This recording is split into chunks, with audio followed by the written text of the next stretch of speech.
Alors, le partenariat public-privé, le célèbre PPP, fait partie de l'ADN de l'association. Depuis le début, l'association a plus de 25 ans.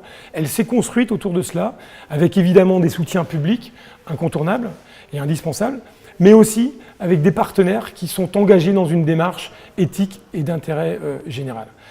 Aujourd'hui, le programme est vraiment très ancré et est financé à 85% par des partenaires mécènes privés engagés de deux manières. Tout d'abord, dans le cadre d'une convention de mécénat bordée que nous avons signée avec eux, et puis dans le cadre d'une charte éthique que nous avons validée avec l'ADMICAL.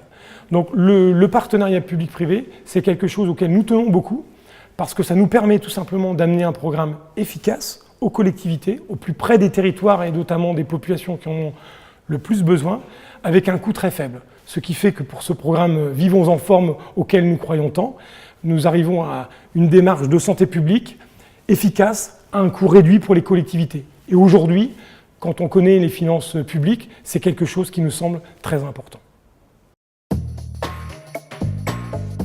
Les villes ont intérêt à rejoindre le programme Vivons en forme parce que les transformations sur le plan de la prévention santé, sur le plan des changements de comportement, se font forcément dans la proximité.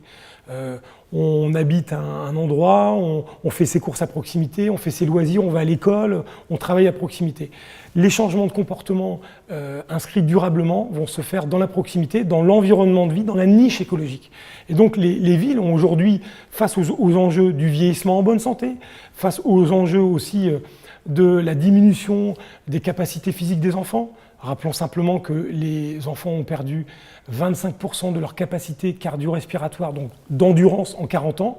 L'idée, c'est d'agir au plus près des habitants, le plus tôt possible, et donc dans la proximité, et donc au cœur des villes. Alors aujourd'hui, nous avons des mécènes qui nous soutiennent, et nous pensons aujourd'hui que nous pouvons développer ce programme avec d'autres partenaires, d'autres mécènes. Tout d'abord parce que ça se fait dans un cadre éthique et durable, à la fois avec la convention qu'ils signent avec nous, mais également à travers la charte d'engagement que nous avons validée avec l'ADMICAL.